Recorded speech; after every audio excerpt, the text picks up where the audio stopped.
Good evening. आज से हम लोग कर रहे हैं एक न्यू जर्नी, आईसीएसई केमिस्ट्री 2022। ठीक है। मेरा नाम शशिकांत हुआ एंड स्लोली स्लोली तुम लोग जान जाओगे मुझे, है ना। हम लोग आपस में जान पहचान कर लेंगे एज द कोर्स प्रोग्रेसेस। तो अब इसके बाद सबसे पहले हम लोग देखते हैं कोर्स के फीचर्स एंड प्लान्स, थोड़ा सा एक बार समझ लेते हैं, फिर हम लोग आगे बढ़ेंगे। तो हमारा जो ये पूरा कोर्स है, हमारा ये पूरा कोर्स, इसमें मेनली कितने चैप्टर्स है हमारे पास केमिस्ट्री में? टोटल 13 चैप्टर्स है हमारे पास, इंक्लूडिंग प्रैक्टिकल केमिस्ट्री। और हमें सिलेबस खत्म करने का टारगेट हमारे पास है कि हम लोग सिलेबस कंप्लीट कर लेंगे अक्टूबर तक। अक्टूबर के एंड तक हमने सिलेबस कंप्लीट करना है। पर मंथ हमें 2 चैप्टर करना पड़ेगा। On average 2 chapters per month हमें एंड करना होगा। ठीक है। कभी कभी होता है 10-15 डेज किसी चैप्टर में थोड़ा ज्यादा लगे, किसी चैप्टर में 10 डेज कम लग जाए, but on average 2 chapters per month का टारगेट होगा हमारा। इसके साथ हमारा सिलेबस कंप्लीट हो जाएगा, अक्टूबर तक प्लान्ड है। बट कभी कभी क्या होता है कि स्कूल के एग्जाम्स में थोड़े से कुछ क्लासेस मिस हो सकती हैं, या दशहरा दिवाली के टाइम, तो एक्सटेंड होके नवंबर मिड तक तो हो ही जाएगा। नवंबर मिड तक तो हमारा सिलेबस कंप्लीट हो ही जाएगा। अक्टूबर एंड तक भी पॉजिटिवली हो सकता है, रेयर चांसेस है कि थोड़ा एक्सटेंड हो और नवंबर मिड तक जाए। देन इसके बाद क्या करेंगे, नवंबर के बाद हमने क्या करना है, नवंबर के बाद हम लोग रिवीजन स्टार्ट करेंगे एंड टेस्ट वगैरह रखेंगे।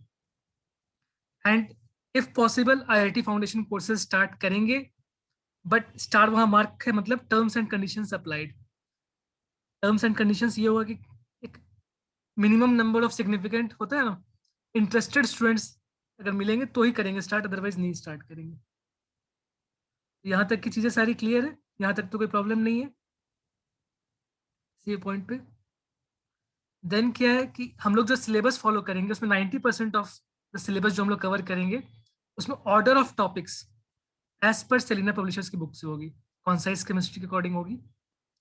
बट कहीं कहीं पे एक दो जो डिफिकल्ट चैप्टर्स हैं जहाँ पर लोगों को समझने में थोड़ी प्रॉब्लम आती है, तो वहाँ पे हम लोग चैप्टर के ऑर्डर को ब्रेक करेंगे। तो वहाँ पे सेलिना के हम लोग फॉलो नहीं करेंगे। तो मैं तो बता दूंगा चैप्टर के स्टार्टिंग में कि कहाँ कहाँ पे हम लोग नहीं फॉलो कर रहे हैं। तो उसको उन टॉपिक्स में एक अलग तरीके से हमें अप्रोच करना पड़ेगा। बट 90% टाइम सेलिना के ऑर्डर को फॉलो कर रहे होंगे तो तुम इजीली बुक के साथ मैच करके चल सकते हो। क्लासेस में किस तरीके से हम लोग प्रोग्रेस करेंगे, पहले एक लाइव क्लास लगेगी, ठीक है, एंड उस लाइव क्लास को रिकॉर्ड भी करेंगे हम लोग। Just after the class live class की रिकॉर्डिंग तुम्हें मिल जाएगी। इन केस कोई कनेक्टिविटी इशू होता है या क्लास मिस होता है तो रिकॉर्डिंग अवेलेबल होगा तुम्हारे पास। एंड बहुत इंपॉर्टेंट पॉइंट है कि क्लास के बीच में नोट्स बनाना है। ऐसे ही नहीं मतलब कि घर पे बैठे हैं तो बिल्कुल रिलैक्स्ड होकर के बस लेक्चर सुन रहे हैं, ऐसा नहीं होना चाहिए। नोट्स बनाना बहुत ज़रूरी है। एट द एंड नोट्स बहुत काम आता है। बार बार बुक से पढ़ना पॉसिबल नहीं होता, या बार बार पूरे पूरे लेक्चर का वीडियो देखना भी इतना कंफर्टेबल नहीं होता। नोट सबसे ज़्यादा काम आता है, तो नोट्स ज़रूर बनाना। एंड चैप्टर के बाद एक बार हो सके तो कॉन्साइज केमिस्ट्री से रीड कर लेना सेम चीज़ को, सेम कंटेंट को एक बार रीड कर लेना। कोई डाउट्स वगैरह होंगे तो व्हाट्सएप पे पूछ सकते हो। क्वेश्चंस अटेम्प्ट मैं बता दूंगा कि कौन से क्वेश्चंस तुम्हें अटेम्प्ट करने हैं, वो क्वेश्चंस अटेम्प्ट करना, डाउट्स वगैरह पूछ लेना व्हाट्सएप पे। या फिर नेक्स्ट क्लास में अगर बहुत लोगों के सेम डाउट्स आएंगे तो नेक्स्ट लेक्चर में हम लोग उसको डिस्कस करते हुए स्टार्ट करेंगे। एंड एट द एंड मैं कुछ एडिशनल असाइनमेंट प्रॉब्लम्स दूंगा डिफरेंट डिफरेंट फॉर्मेट्स में। उसमें से कुछ क्वेश्चंस हो सकता है कि जेई के फॉर्मेट में हो, कुछ नीट के फॉर्मेट में हो, कुछ ओलंपियाड्स के फॉर्मेट में, अलग अलग objective, single choice, correct, different different formats में हम लोग इसको अटेम्प्ट करेंगे, एडिशनल असाइनमेंट प्रॉब्लम्स को। And lastly past years questions target करेंगे, बिकॉज मैक्सिमम इंपॉर्टेंस होता है पास्ट ईयर्स क्वेश्चन का बोर्ड्स में मार्क्स स्कोर करने के टाइम। सेम क्वेश्चन कई बार रिपीट होता रहता है, उससे काफी एडवांटेज होगा तुम्हें जब पास्ट ईयर्स क्वेश्चन हम लोग डिस्कस करेंगे। एंड तुम्हारे साइड से एक रिक्वायरमेंट होगी, हर लेक्चर के लिए, अगर 1 घंटे का लेक्चर है तो कम से कम 3 घंटे की तुम्हारी सेल्फ स्टडी होनी चाहिए। सिर्फ ऐसा नहीं कि मेरे क्लास में, कहीं पे भी अगर तुम अटेंड कर रहे हो लेक्चर, कोई भी ट्यूशन जा रहे हो, कहीं भी क्लासेस कर रहे हो, हर 1 घंटे की क्लासेस के पीछे तुम्हारे कम से कम 3 घंटे का सेल्फ स्टडी होना चाहिए, तभी रिजल्ट मैक्सिमम आएगा। अगर ये मिसिंग है तो फिर रिजल्ट डगमग होना शुरू होता है। ये मेहनत चाहिए तुम्हारी तरफ से, ठीक है।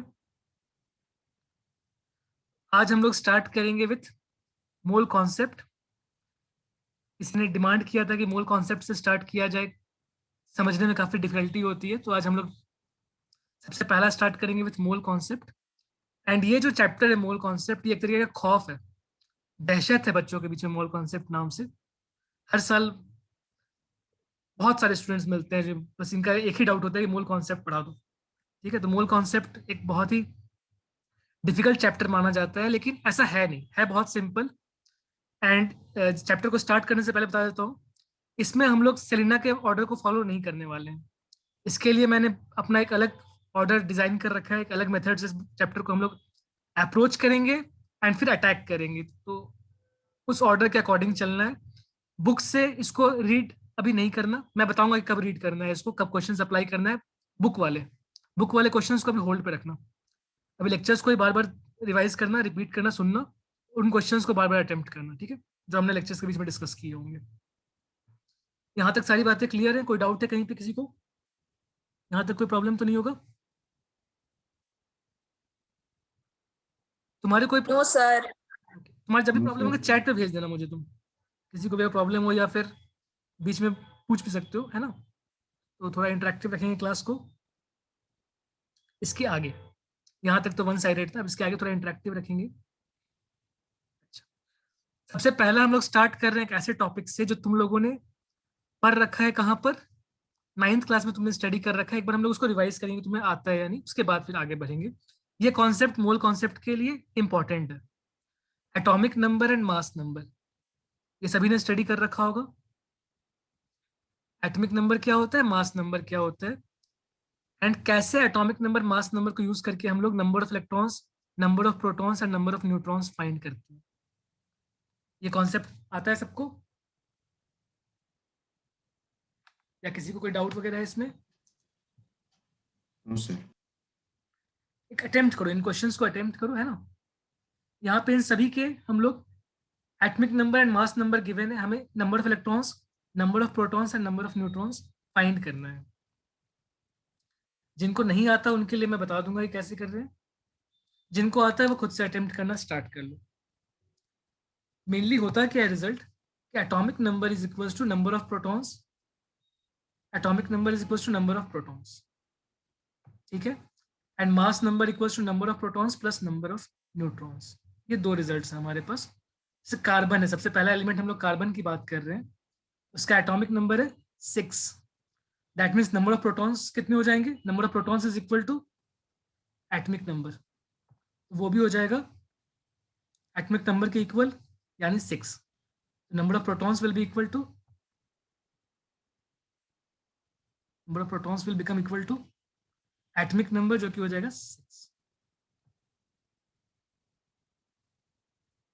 अब नंबर ऑफ न्यूट्रॉन्स निकालना चाहेंगे तो वो कैसे निकलेगा, mass number is equal to number of protons plus number of neutrons, mass number is equal to number of protons plus number of neutrons, number of protons plus number of neutrons करना है हमें। इसके लिए protons में neutrons के numbers को add करना होगा। यहाँ पे 12 बताया है, 12 should be equal to number of protons जो कि 6 आ चुका है, प्लस नंबर ऑफ न्यूट्रॉन्स। इससे सॉल्व करेंगे नंबर ऑफ न्यूट्रॉन्स आ जाएगा, दैट इज 12 माइनस 6, वो 6 हो जाएगा। प्रोटॉन 6 हो गया इसके पास, न्यूट्रॉन्स भी 6 हो गए। एंड जो इलेक्ट्रॉन्स होते हैं वो एटम्स के लिए, सारे एटम्स की बात कर रहे हैं हम लोग, अभी आयंस की बात नहीं कर रहे, ये सारे एटम्स की भी हम लोग बात कर रहे हैं। तो एटम्स में इलेक्ट्रॉन्स एंड प्रोटॉन्स इक्वल होते हैं। For atoms electrons and protons are equal in number, only for atoms. Ions के लिए डिफरेंट होता है तरीका। For atoms number of electrons is equal to number of protons. अभी सारे क्वेश्चंस हम लोग कर रहे हैं एटम्स को लेकर, इसलिए यहाँ पर सभी में इलेक्ट्रॉन्स एंड प्रोटॉन्स का नंबर इक्वल आएगा। तो यहाँ पे इलेक्ट्रॉन्स भी कितना हो जाएगा, नंबर ऑफ प्रोटॉन्स के इक्वल ही हो जाएगा। Number of electrons is also 6। ये पहले केस। किसी का मैसेज आया है, we will also be solving this, इसका मतलब क्या जानना चाह रही हो उसमें? हमने ये सारा इलेक्ट्रॉन्स प्रोटॉन न्यूट्रॉन्स का नंबर्स फाइंड करना है अभी फिलहाल, इलेक्ट्रॉन्स कितने हैं, प्रोटॉन्स कितने, न्यूट्रॉन्स कितने, हर एक केस के लिए। सर तो फिर इसको हम लोग कॉपी पे करेंगे या फिर रहने दें? कर लो कॉपी पे कर लो, थोड़ा बेटर रहेगा। क्लास के बाद अगर तुम्हें रिवाइज करना है, 3-4 महीने गुजर जाएंगे तो तुम्हारे पास एक रहेगा कॉपी पे, तो अच्छा रहेगा। ठीक है। और जो बहुत सिंपल लग रहा हो स्टार्टिंग के 1-2 कर लो, अगर बहुत सिंपल लग रहा है तो फिर डायरेक्टली कर सकते हो, सब में पूरे स्टेप्स दिखाने की जरूरत नहीं है। ठीक है, स्टार्टिंग के 2-3 क्वेश्चंस कर लो प्रॉपरली, उसके बाद डायरेक्टली स्किप कर सकते हो स्टेप्स। ऑक्सीजन है सेकंड केस, ऑक्सीजन का एटॉमिक नंबर बता रखा है 8 एंड मास नंबर बता रखा है 16। तो अगर एटॉमिक नंबर 8 है तो प्रोटॉन्स कितने हो जाएंगे इसके पास?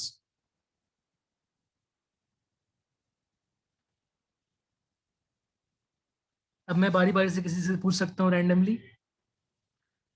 अदिति, अदिति बताना कितने प्रोटॉन्स एंड कितने न्यूट्रॉन्स होंगे इसके पास?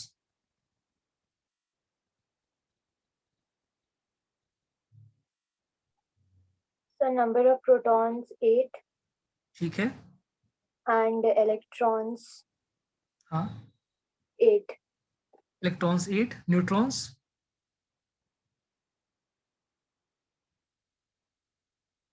प्रोटॉन्स एंड इलेक्ट्रॉन्स तुमने बताया 8, न्यूट्रॉन्स कितने होंगे इसके अंदर? ये भी 8। ये भी 8। कैसे निकला? इसके पीछे क्या तुमने थ्योरी यूज किया? न्यूट्रॉन्स कैसे फाइंड किया? as mass number is equal to number of protons plus neutrons, ठीक तो है। नंबर ऑफ प्रोटॉन्स हम लोग का 6 था एंड नंबर ऑफ प्रोटॉन्स कितना था? 6। नंबर ऑफ प्रोटॉन्स ऑक्सीजन के लिए हम लोग डील कर रहे हैं। ऑक्सीजन में तुमने बताया कि number of protons is 8 and mass number is 16। Mass number is 16 and number of protons is 8। या सो 16 minus 8। 16 माइनस 8 तो वो हो जाएगा 8। यहाँ 16 माइनस 8 करके 8 आ जाएगा। एक स्टैंडर्ड रिजल्ट भी है जो तुम नोट कर सकते हो फॉर नंबर ऑफ न्यूट्रॉन्स। एक स्टैंडर्ड फॉर्मूला भी कह सकते हैं हम लोग कि number of neutrons is equal to mass number minus atomic number. Direct result भी यूज कर सकते हैं कि number of neutrons is equal to mass number minus atomic number.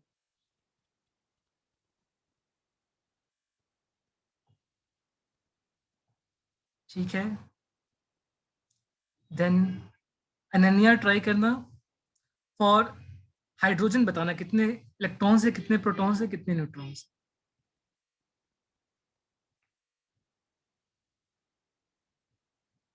Sir number of protons is 1 ठीक है।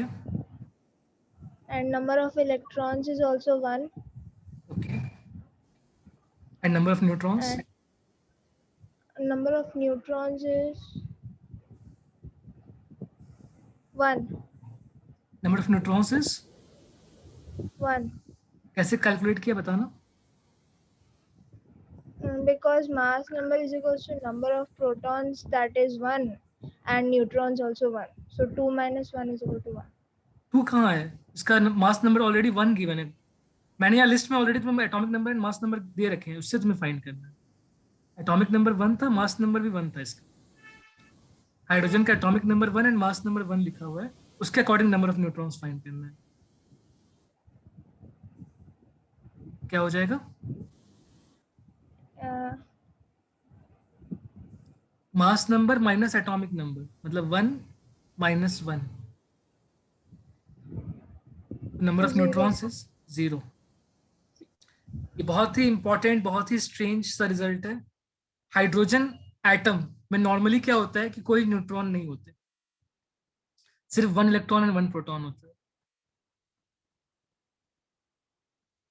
Hydrogen atom with atomic number 1 and mass number 1 के अंदर proton 1 होता है, इलेक्ट्रॉन 1 होता है, बट न्यूट्रॉन 0 होता है, कोई न्यूट्रॉन नहीं होता इसके। और ये बहुत जगह पे काम आएगी, ये हाइड्रोजन बहुत जगह पे काम आएगा, ये फैक्ट, इसके अंदर न्यूट्रॉन नहीं होते। क्लियर है? Yes, Yes, sir. sir. Ananya, आपको डाउट तो नहीं है तुम्हें? No, sir. देन सोडियम का कौन बताएगा? कुश, सोडियम का बताना क्या होगा? Yes, sir. प्रोटॉन्स कितने? Sir, so sodium में number of protons is equal to number of electrons is equal to 11. ठीक है, And mass number is 23 minus 11, that is 12. ठीक. Sorry, number of neutrons. Number of neutrons will be equal to 23 minus 11. 11. That will That is 12. ठीक. Electrons and protons equal equal आ गए, 11 11. And neutrons का number निकालने के लिए हम लोगों ने किया फिर से फॉर्मूला, मास नंबर माइनस एटॉमिक, हो जाएगा 23 माइनस 11 जो कि हो जाएगा 12. इसके अंदर 11 प्रोटॉन्स थे बट 12 न्यूट्रॉन्स थे एंड इलेक्ट्रॉन्स भी 11 थे.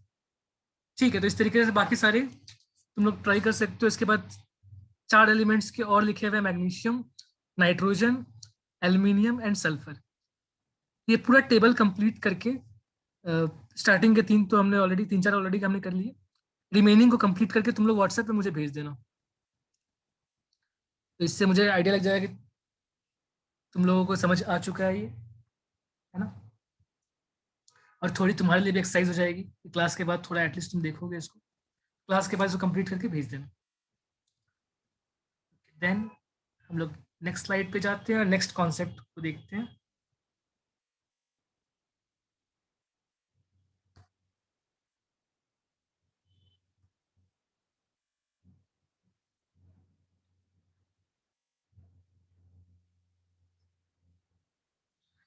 ये कुछ इंफॉर्मेशन है हमारे पास इलेक्ट्रॉन्स, प्रोटॉन्स एंड न्यूट्रॉन्स के बारे में. कुछ प्रॉपर्टीज यहाँ पे मेंशन किया गया है, इसको नोट करना. इलेक्ट्रॉन, प्रोटॉन एंड न्यूट्रॉन, ये कुछ प्रॉपर्टीज यहाँ पे मेंशन्ड है. तो तुमने पढ़ रखा होगा पहले भी कि इलेक्ट्रॉन्स कैसे होते हैं. इलेक्ट्रॉन्स निगेटिवली चार्ज होते हैं, प्रोटॉन्स पॉजिटिवली चार्ज होते हैं, न्यूट्रॉन्स न्यूट्रल होते हैं.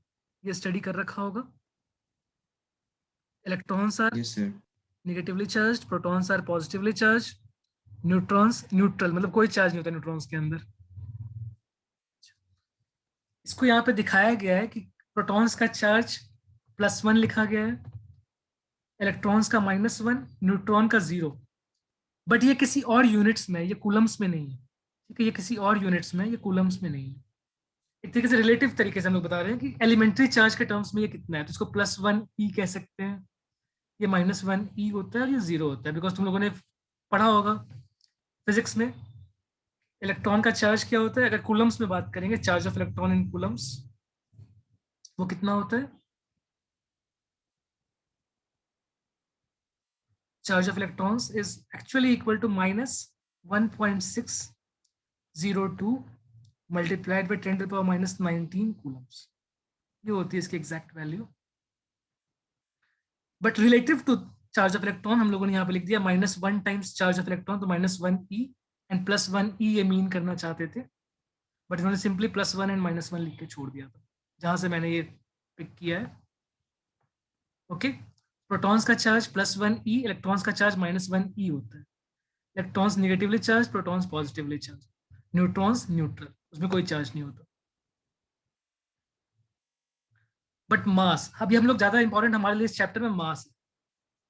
मास क्या क्या है. प्रोटॉन का मास ग्राम्स के यूनिट में क्या है, 1.6727 मल्टीप्लाइड बाय 10⁻⁻24 ग्राम्स. और कैलकुलेशन हम लोग यूज कर सकते हैं, कहीं भी क्वेश्चन अगर आएगा तो हम लोग कैलकुलेशन यूज कर सकते हैं. 1.67 ग्राम्स, 1.67 × 10⁻⁻24 ग्राम्स, ये जनरली यूज कर लेते हैं हम लोग. 2 डेसिमल प्लेसेस तक इसको पिक कर लेते हैं. 1.67 × 10⁻⁻24 ग्राम्स. ठीक है, ये नोट कर लो. Mass of proton is approximately 1.67 × 10⁻⁻24 grams. Mass of neutron अगर देखेंगे 1.6750 × 10⁻⁻24 ग्राम्स. अप्रोक्सीमेटली इसका मास भी, न्यूट्रॉन का मास भी अप्रोक्सीमेटली 1.67 मल्टीप्लाइड बाय 10⁻⁻24 ग्राम्स होता है. बट थोड़ा फर्क है इनके मास में, प्रोटॉन न्यूट्रॉन में स्लाइट फर्क है, बहुत स्लाइट डिफरेंस है. कौन सा ज्यादा हैवी होता है इनके बीच में. प्रोटॉन्स एंड न्यूट्रॉन्स में कंपैरेटिवली कौन सा ज्यादा हैवी होता है? आयुषी बता सकती हो कौन सा ज्यादा हैवी है इनके बीच में, प्रोटॉन्स एंड न्यूट्रॉन्स के बीच में? Sir proton. प्रोटॉन। इसकी वैल्यूज को एग्जैक्टली कंपेयर करना, 1.6727, इसकी वैल्यू 1.6750। इसकी वैल्यू ज्यादा है, मास की वैल्यू ज्यादा किसकी है? न्यूट्रॉन। न्यूट्रॉन की। तो न्यूट्रॉन स्लाइटली हैवियर होता है, neutron is slightly heavier than proton, almost similar values लेकिन स्लाइटली न्यूट्रॉन इज हैवियर। तो स्लाइटली न्यूट्रॉन क्या होता है? Neutron is heavier than proton. बहुत बहुत स्मॉल डिफरेंस है इनके बीच में। Neutron is heavier than proton.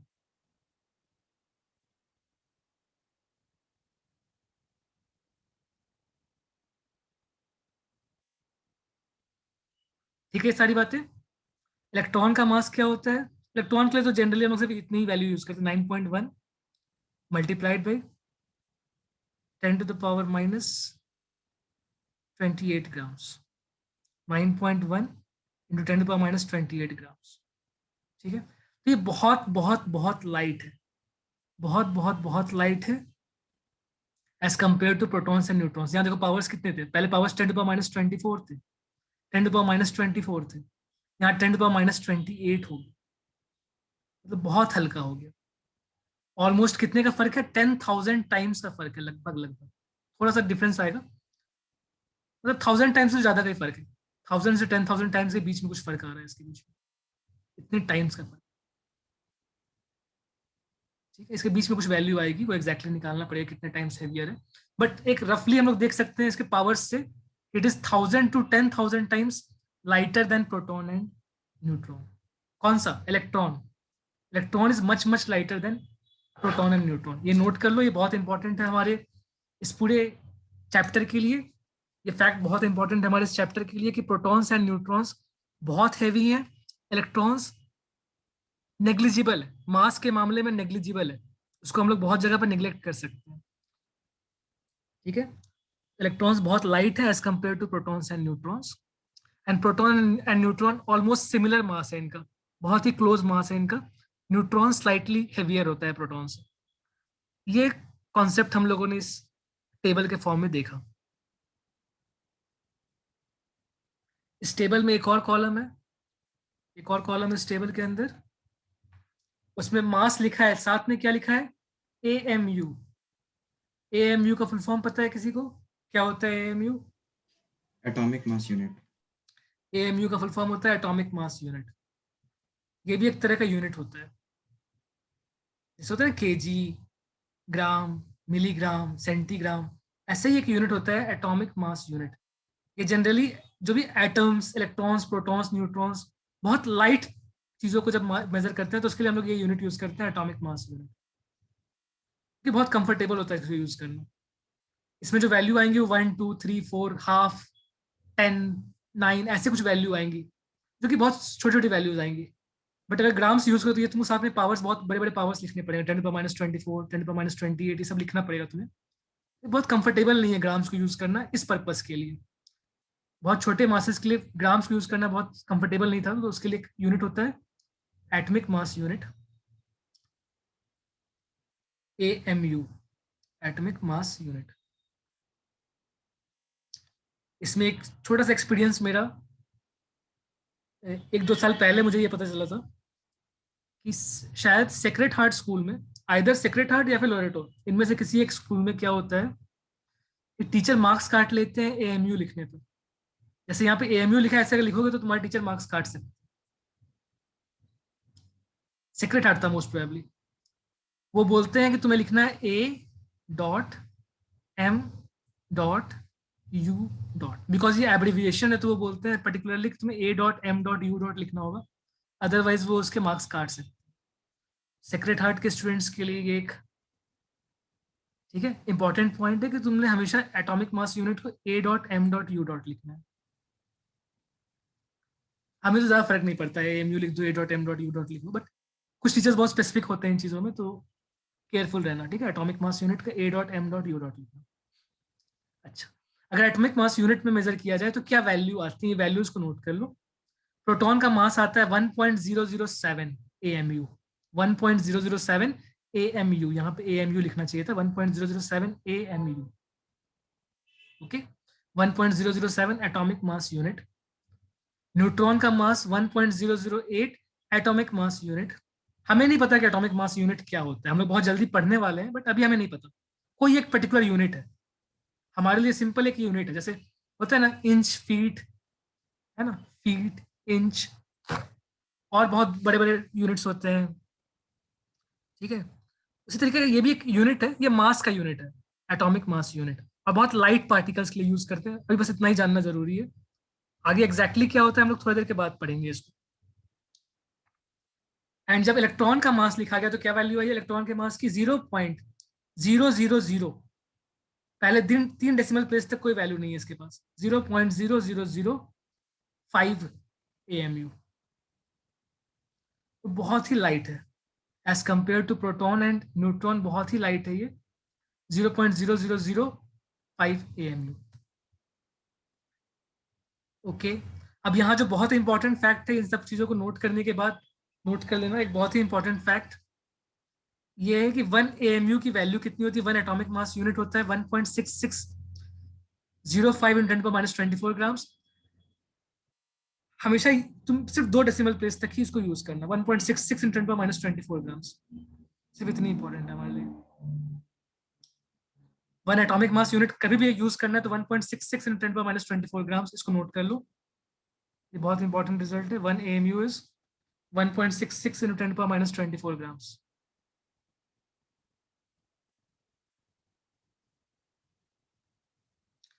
Note हो गया तो बताना, ये सारा कुछ नोट हो चुका है तो मैं इरेज करूंगा इन चीजों को।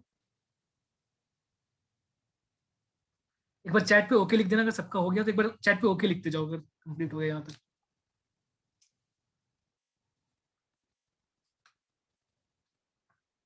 और किसी का कोई डाउट हो तो पूछ सकता है इस बीच में, जब तक ओके आ रहे हैं, ठीक है।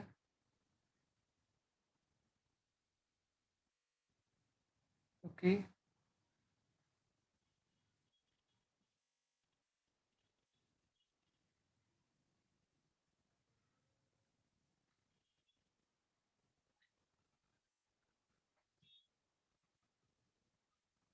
सही है, सबका ओके हो चुका लगभग।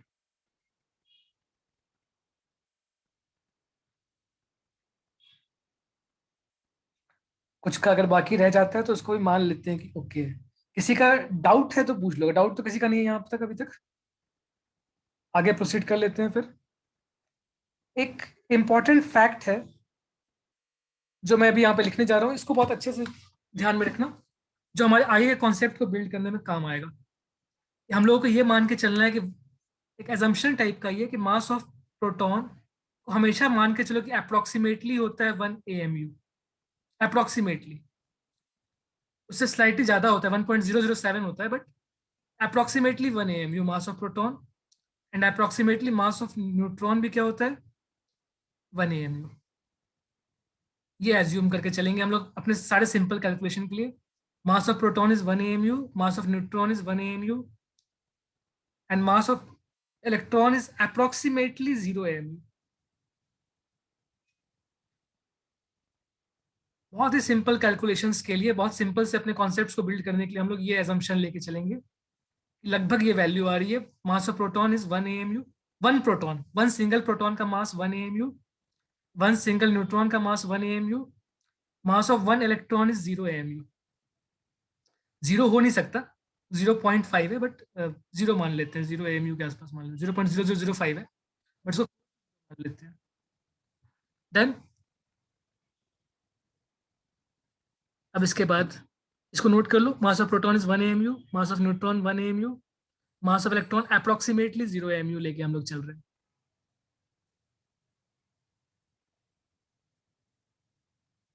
ओके,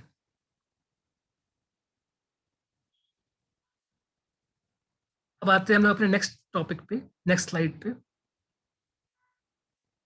जिसमें हम लोग relative atomic mass and gram atomic mass calculate करेंगे इन सारे एलिमेंट्स का। क्या होता है रिलेटिव एटॉमिक मास? बेसिकली हम लोग एक एजम्पशन, एक अप्रोक्सीमेट वैल्यू निकालेंगे कि इस एटम का मास कितना होगा, वन एटम ऑफ कार्बन का मास अप्रोक्सीमेटली कितना होगा, वो जो निकल के आएगा उसको हम लोग बोलेंगे relative atomic mass. One atom का जो मास निकल के आएगा उसको हम लोग, वन एटम ऑफ का जो मास निकल के आएगा, वन एटम का मास जो निकल के आएगा उसको हम लोग बोलेंगे रिलेटिव एटॉमिक मास। ठीक है, पहले उसको निकालते हैं, क्या आएगी वैल्यू। जैसे कार्बन की बात करते हैं, कार्बन, कार्बन का सिंबल क्या होता है? सी। कार्बन का सिंबल होता है सी। ठीक है, तो हम लोग सिंबल्स भी देखते जाएंगे साथ में। कार्बन का सिंबल है सी, एटॉमिक नंबर 6 है, उससे हमें कोई मतलब नहीं, हमें मास नंबर से मेनली मतलब है कि मास नंबर कितना है। तो मास नंबर है 12। हमने ऑलरेडी फाइंड कर रखा है कि इलेक्ट्रॉन्स कितने हैं, प्रोटॉन्स कितने, न्यूट्रॉन्स कितने हैं इसके अंदर। इसके वन एटम का मास अप्रोक्सीमेटली कितना होना चाहिए? 6 तो इसके अंदर प्रोटॉन्स है, प्रोटॉन्स का 6 AMU बन जाएगा, और 6 इसके अंदर न्यूट्रॉन्स है, तो न्यूट्रॉन्स के कारण 6 AMU और आ जाएगा अप्रोक्सीमेटली। एंड जो इलेक्ट्रॉन्स है, इलेक्ट्रॉन्स के कारण कितना आएगा? 0 AMU approximately. Approximately carbon atom का मास आएगा 12 AMU के आसपास। 12 atomic mass unit is the mass of one carbon atom. Mass of one carbon atom is approximately 12 AMU. इसको बोलते हैं relative atomic mass of carbon. Relative atomic mass of carbon is actually the mass of one carbon atom, which is approximately 12 AMU.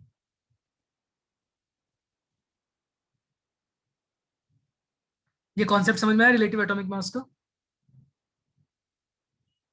क्यों ये 12 AMU हो रहा है? Sir एक बार फिर से सार समझा दीजिए प्लीज। एक बार फिर से। कार्बन था, कार्बन के अंदर इलेक्ट्रॉन कितने थे, प्रोटॉन कितने थे, न्यूट्रॉन कितने थे? याद है? 6 प्रोटॉन्स, 6 इलेक्ट्रॉन्स एंड 6 न्यूट्रॉन्स।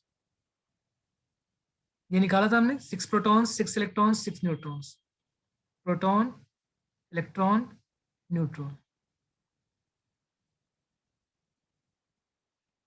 ये clear?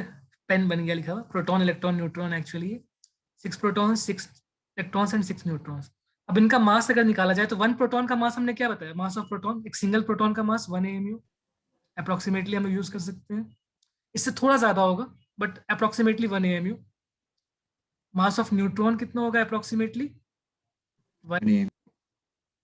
And mass of electron approximately हमने लेना है 0 AMU, बिकॉज ये बहुत छोटा है, 0.0005 AMU, बहुत छोटा है। 6 से मल्टीप्लाई करेंगे तब भी कोई सिग्निफिकेंट फर्क नहीं डालेगा ये। इन सबको जब ऐड करेंगे तो 6 AMU plus 6 AMU plus 0 AMU, तो निकल के आना चाहिए 12 AMU के आसपास। 6 प्लस 6 12 प्लस 0 12 AMU। इसको बोलते हैं relative atomic mass of carbon.